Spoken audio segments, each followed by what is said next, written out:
الحمد لله رب العالمين.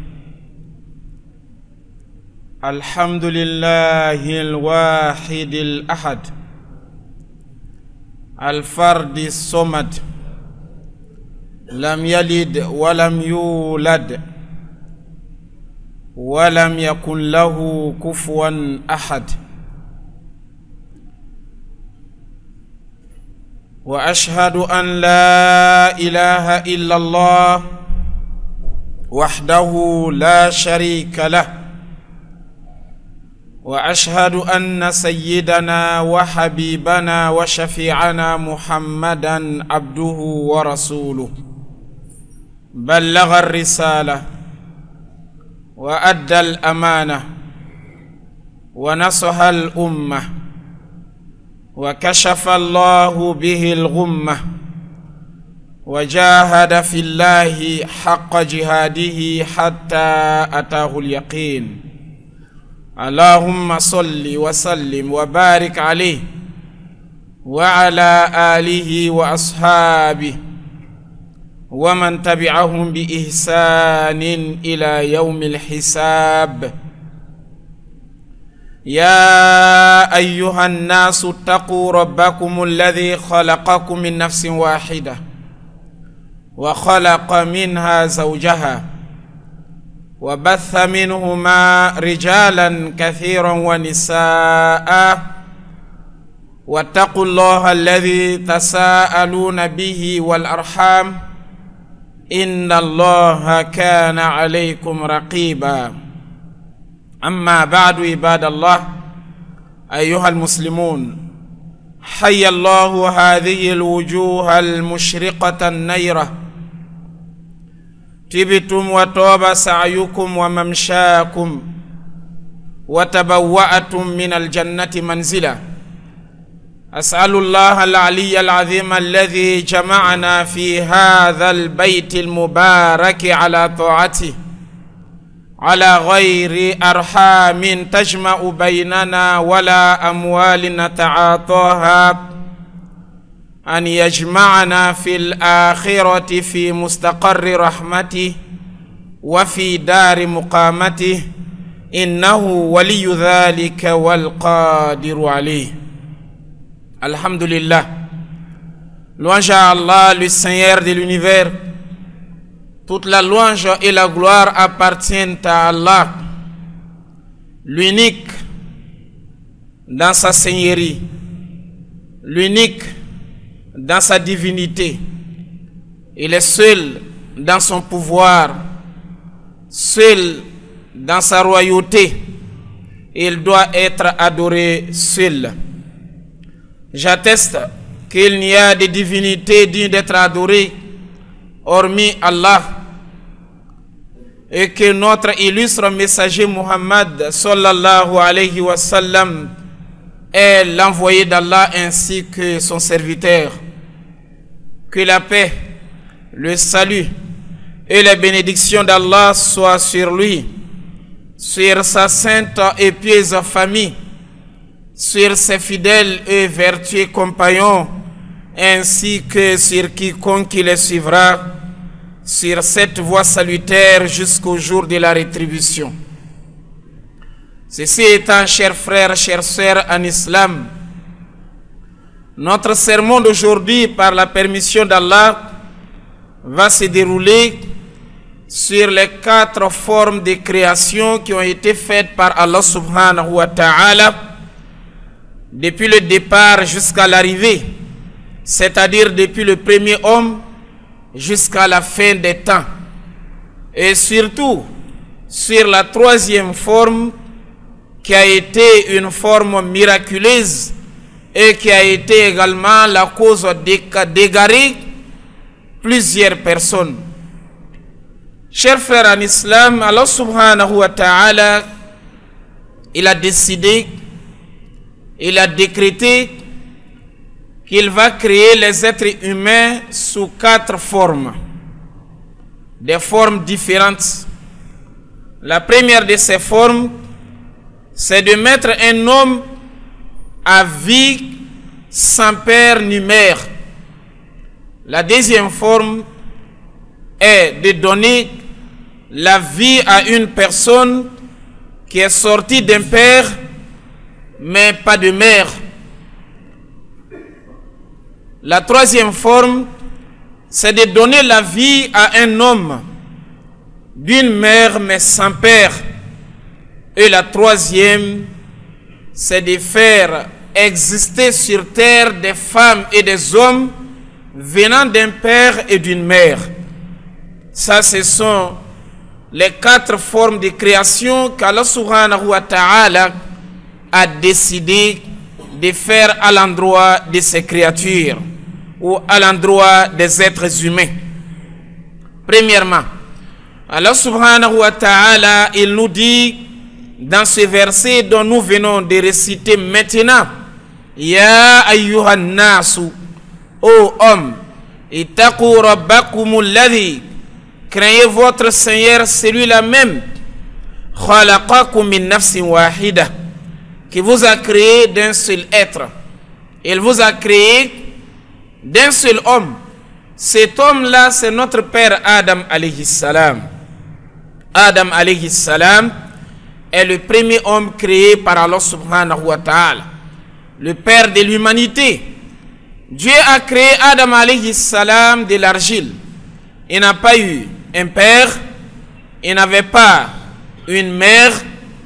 Sa vie a commencé alors qu'il était déjà adulte, c'est-à-dire Allah a créé Adam sous forme d'un homme parfait. Il est déjà grand. Il n'a pas passé par l'enfance. Il n'a pas connu un père ni une mère.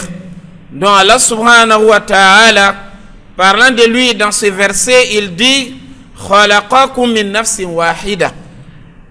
Vous êtes tous sortis de ce premier homme, Adam alayhi salam. Et de Adam va venir la deuxième forme de création d'Allah à l'endroit des hommes. Qu'est-ce qu'Allah nous dit? Il dit wa khalaqa minha zawjaha. Et de cet être, il a créé son épouse. C'est-à-dire du premier, il a donné la vie à une femme. Cette femme, c'est Hawa, la deuxième forme de création par Allah. Allah subhanahu wa ta'ala, après avoir créé Adam alayhi salam, Allah a honoré Adam. Allah subhanahu wa ta'ala, il a donné la connaissance à Adam. Allah subhanahu wa ta'ala, il a donné la richesse à Adam. Il avait toutes ces 3 qualités.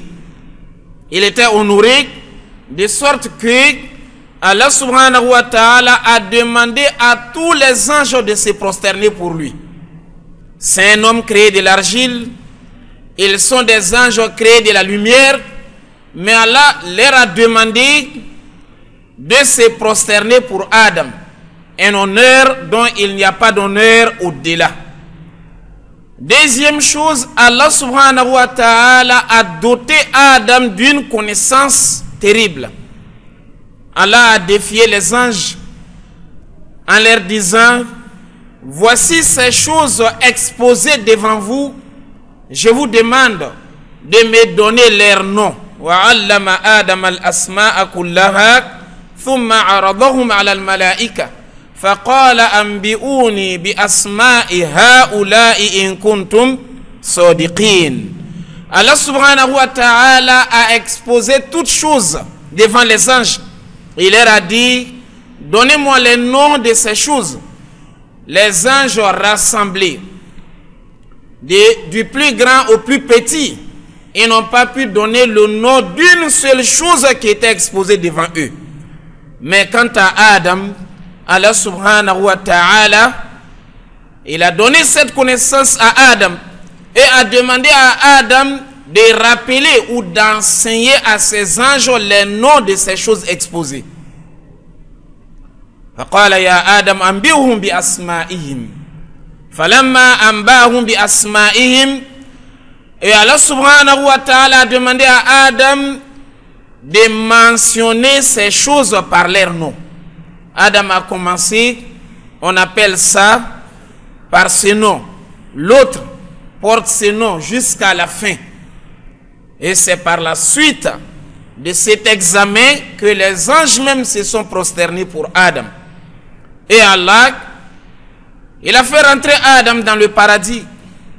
Le paradis, le messager d'Allah, il nous dit, le dernier homme qui rentrera au paradis, qui n'a rien, qui est l'homme le plus pauvre du paradis, il a ce monde-là. Quand on dit le monde, c'est-à-dire depuis le temps de notre père Adam jusqu'à la fin du monde, les biens qui sont là, qui ont passé, qui viendront après, ces biens-là rassemblés, on va multiplier par 10 égale à la part de l'homme le plus pauvre du paradis. Mais Allah, il a fait rentrer Adam dans le paradis. Il a dit à Adam, tout ce qui est dans le paradis est à ta disposition. Donc il n'y a pas une richesse qui va au-delà de cette richesse. Mais Adam, étant dans le paradis, il s'est senti seul. Il s'est senti isolé. Il avait besoin d'un compagnon. Donc Adam, il se promenait dans le paradis, il se réjouissait de tout ce qui est dans le paradis, excepté un seul arbre. Un jour, Adam, dans ses promenades, il s'est fatigué, il est venu s'étendre dans un endroit, voilà qu'il s'est endormi. Dans son sommeil, Allah a utilisé ses côtes pour créer une femme. Adam se réveille du sommeil, il voit à son côté une dame assise. Il a posé la question à la femme, qui es-tu? La femme va répondre aisément à Adam, moi je m'appelle Adam et Dieu m'a créé pour t'accompagner, pour être ton épouse. Donc voilà la deuxième création faite par Allah. Une femme qui est sortie des côtes d'un homme dont l'homme est considéré ici étant son père, mais elle n'a pas eu de mère, qui est notre mère, Hawa.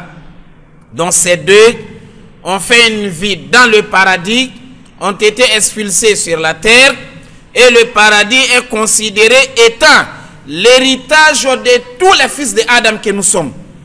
Donc un enfant béni, il doit chercher à obtenir l'héritage de son père qu'il a laissé.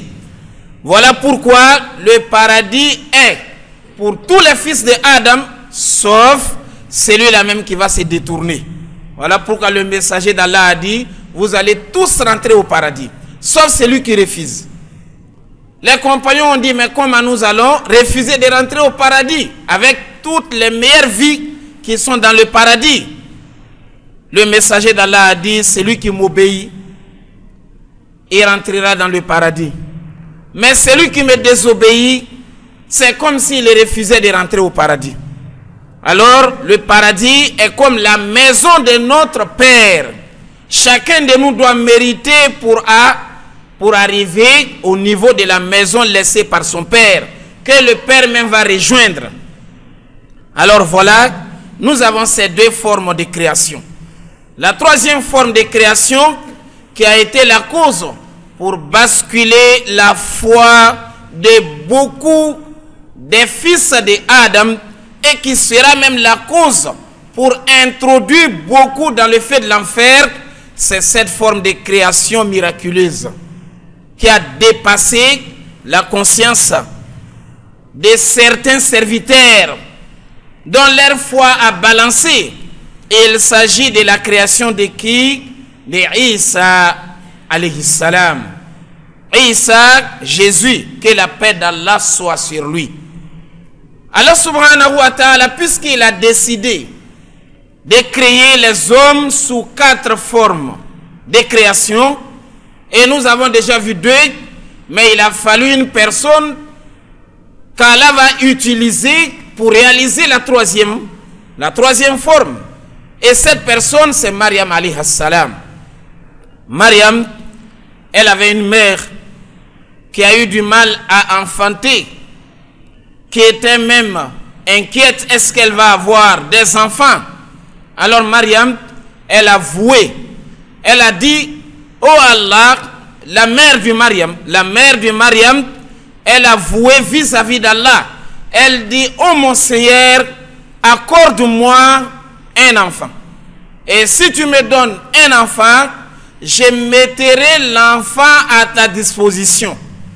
L'enfant ne va faire qu'entretenir ta maison, c'est-à-dire la mosquée sacrée de Jérusalem ou de Palestine, Al-Masjid al-Aqsa. Et l'enfant ne va faire que servir ta religion. L'enfant là n'aura pas une autre préoccupation si ce n'est de te servir et servir ta religion. Allah subhanahu wa ta'ala a exaucé la prière de la mère de Mariam. Quel enfant qu'Allah va donner à la mère de Mariam? Il s'agit ici de Mariam alayhi salam. أقول قولي هذا وأستغفر الله العظيم الجليل لي ولكم ولكافة المسلمين من كل ذنب فاستغفروه إنه هو الغفور الرحيم.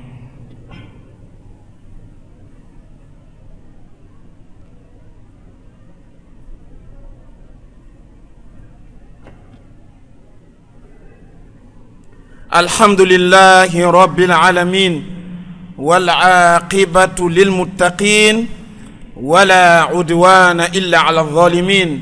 أما بعد, chers frères en islam, Allah subhanahu wa ta'ala a décidé de donner Mariam à sa mère, alors que la maman de Mariam, elle s'attendait à avoir un garçon, mais pas une fille, parce que le garçon peut mieux servir la religion d'Allah. Le garçon peut rester aussi dans la mosquée du 1er au 31, mais la femme, elle est dans l'incapacité de servir comme le garçon peut faire. Mais à sa grande surprise, elle met au monde. Elle avait porté une grossesse, elle met au monde une fille. Elle dit à Allah, j'ai mis au monde une fille, j'ai fait appeler la fille par Mariam. Mais elle croyait avoir un garçon. Mais Allah subhanahu wa ta'ala, il a déjà commencé à préparer l'arrivée de Isa alayhi salam, la troisième forme de la création. C'est cette préparation qui était en cours. Dans le savoir d'Allah, il a déjà tout planifié. Donc la maman, elle a quand même gardé son enfant. Elle a allaité l'enfant. Jusqu'au moment où l'enfant a cessé de téter, a cessé de boire le sein de sa mère. Elle a mené l'enfant dans la mosquée. Elle a déposé l'enfant devant ceux qui servent la mosquée. Elle dit, l'enfant là, j'avais déjà voué devant Dieu que je devais lui donner dans le sentier d'Allah. L'enfant ne va faire que servir la religion d'Allah et entretenir sa maison. Alors l'enfant a été réceptionné par les dirigeants de la mosquée. Mais il y a eu ici une divergence. Qui va prendre la paternité de cet enfant? Qui sera son père adoptif qui va s'occuper de lui? Qui sera son garant? Et ils se sont discutés. Il n'y a pas eu une position d'unanimité. Ils sont passés au tirage au sort. Parce que chacun est candidat pour prendre l'enfant. Chacun veut être le père adoptif ou le garant de l'enfant. La maman, elle s'est débarrassée. Elle dit, j'ai donné à Allah. Donc ils sont passés par le tirage au sort. Le tirage au sort a donné raison à Zacharia, le prophète de leur temps. Zacharia alayhi salam. Alors Zacharia a pris l'enfant. Et Mariam, dès son âge de l'adolescence, elle était logée dans la mosquée. Elle faisait tout dans la mosquée. Zacharia a aménagé un endroit libre, un endroit isolé dans la mosquée où Mariam était logée. Elle faisait tout dans la mosquée. Elle ne sortait que pour des besoins utiles. Elle prie, elle invoque Allah, elle entretient la maison d'Allah, jusqu'au point où elle va atteindre un âge à peu près de 17 ans. Elle est dans la mosquée, une jeune fille. Mariam ne sortait que pour des besoins nécessaires. Elle ne partait même pas voir sa famille. Elle est à la disposition d'Allah subhanahu wa ta'ala. Voilà, Mariam va sortir pour aller à un besoin. D'autres disent qu'elle était dans la période des règles. Elle partait pour se nettoyer. Elle arrive dans une zone où il n'y avait personne. Voilà que subitement, Mariam voit un homme devant elle.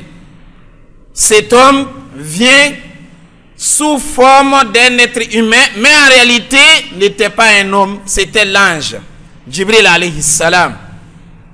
Allah subhanahu wa ta'ala, il nous dit: واذكر في الكتاب مريم إذ انتبذت من أهلها مكانا شرقيا فاتخذت من دونهم حجابا فأرسلنا إليها روحنا فتمثل لها بشرا سويا. Rappelle dans le livre l'histoire de Mariam, cette dame ou cette jeune fille qui s'était éloignée de sa famille, qui avait pris un endroit consacré pour la religion d'Allah. Et voilà qu'elle sort de la mosquée un jour, elle se rencontre avec un homme. Et l'homme est un homme parfait, c'est-à-dire il est élégant, il est jeune, il est beau, bien habillé. Mariam, quand elle a vu l'homme, l'homme ne faisait que se rapprocher d'elle, elle a eu peur. Mais ça, c'est quel genre d'homme? Pour elle, c'est un homme, alors qu'en réalité, c'est un ange. Elle a parlé à l'homme. Elle a parlé à l'homme en défiant l'homme. Si tu es vraiment un homme pieux, si tu crains Allah, ne m'approche pas. Je ne sais pas ce que tu veux de moi, mais ne t'approche pas de moi. Qu'est-ce que Mariam va dire? قالت إني أعوذ بالرحمن منك إن كنت تقيا. Mariam dit: je me réfugie auprès d'Allah le tout miséricordieux. Je te demande de t'éloigner de moi si tu crains Allah. Alors l'ange va répliquer. L'ange va dire à Mariam: moi je ne suis pas un homme, mais je suis l'envoyé d'Allah. Allah m'envoie venir t'informer que tu auras un enfant. Et de surcroît, un garçon. Ce garçon-là, c'est Isa alayhi salam. Donc le garçon, il viendra au monde sans père, mais d'une mère que Mariam est.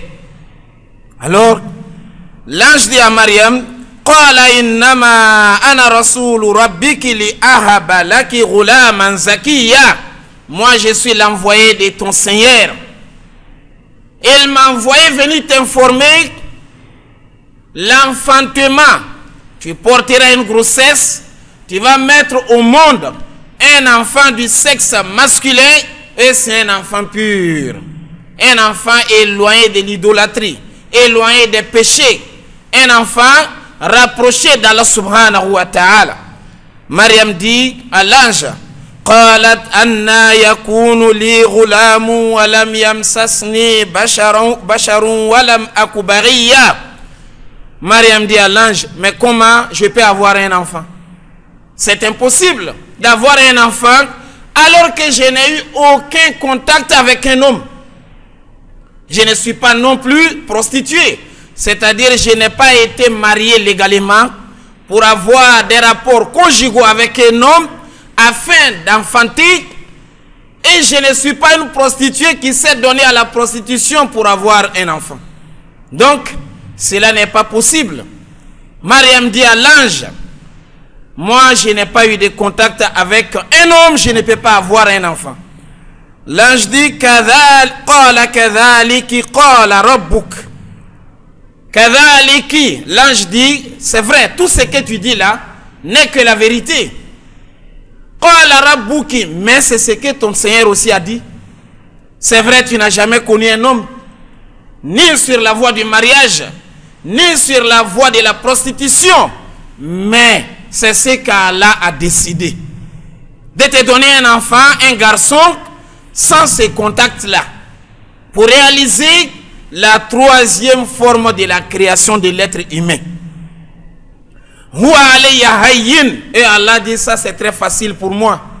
Mais Allah qui a créé le premier sans père, sans mère, pour créer maintenant une seconde fois d'une mère sans père, hayyin. Allah a dit: ça c'est très facile.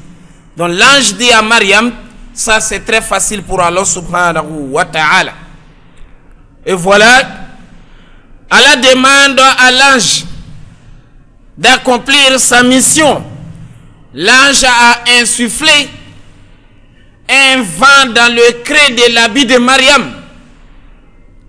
Dans un trou de son habit, le vent est monté jusqu'au niveau de la matrice. Et voilà, soudainement, Mariam a porté une grossesse. Elle se retrouve enceinte. La naissance miraculeuse va se produire qui fera que d'autres diront non, l'enfant là, c'est Dieu. Oh non, l'enfant, c'est le Fils de Dieu.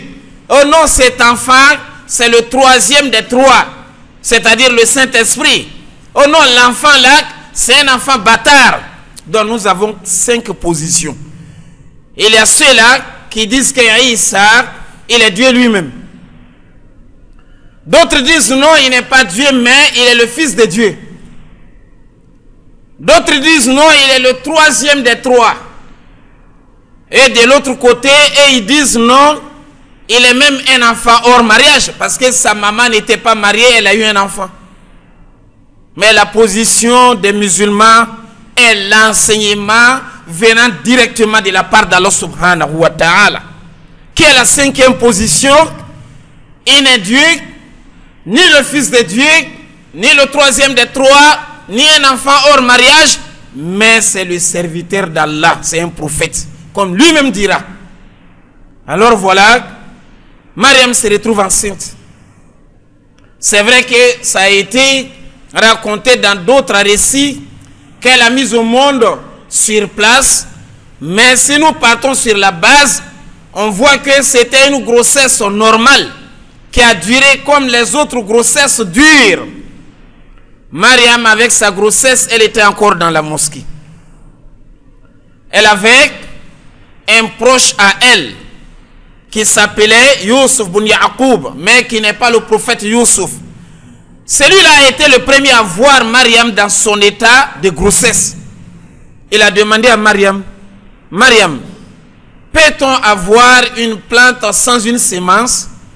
Mariam a déjà compris cette question. Elle dit bien sûr, on peut avoir une plante sans une semence, parce que le tout premier grain qui a été créé sans une semence. Donc Dieu qui a créé est capable de faire pousser une plante sans la semence. Il a posé une seconde question, il dit, est-ce que un arbre peut pousser sans qu'on ne puisse planter et on ne puisse avoir de l'eau pour arroser? Mariam a dit bien sûr, mais le tout premier arbre,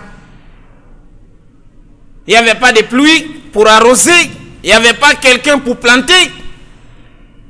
Pour la troisième question, il allait droit. Il dit, mais est-ce qu'une femme peut porter une grossesse sans avoir le contact avec un homme? Mariam dit, mais le premier des hommes là, le premier que Dieu a créé, il avait qui? Comme son père, qui remplaçait sa mère. Il n'avait ni père ni mère.